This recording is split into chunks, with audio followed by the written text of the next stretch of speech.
Hello everybody, welcome back to my YouTube channel. So guys, in this video I'm gonna be showing you how to fix iOS 17 update not showing.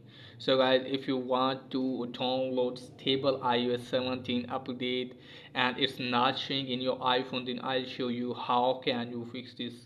First of all guys, what you need to do is just simply you have to open the settings.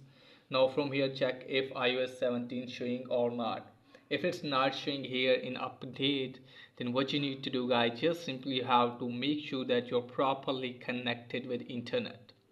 Let me tell you that you can also delete your downloaded profile. Okay guys, go to general. From here you have to scroll it down, then you have to go to VPN and device management. If you have downloaded any profile from here, you have to delete that one. Once you have deleted guys, after that check if it's working or not. If it's still not working and not showing in your iPhone, then what you need to do guys, just simply have to open any browser in your phone. And after that guys, what you need to do is just simply have to search for betaprofile.tab. So you have to search for this. From here guys, you have to scroll it down. So from here guys, what you need to do is just simply have to tap on WWDC23. Now from here guys, you have to scroll it down and you can easily see here is showing how to install. Here is iOS 17. Just simply you have to tap on that. Now you can see the instruction from here guys.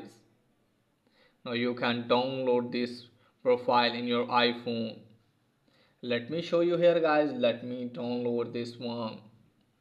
So from here guys, yeah, simply you have to tap on install profile if it's showing here. So when it's ready for you guys, it's showing that install profile. So you have to download this profile. Once you have downloaded guys, after that you have to go to settings. And you can see here downloaded profile option under the Apple ID suggestion or under your Apple ID. And after that you have to tap on that and just simply you have to tap on install. Once you have installed it guys, after that you can easily see in your software update. So that's pretty much for today video. If that is helpful, please like and subscribe my channel. Thanks for watching.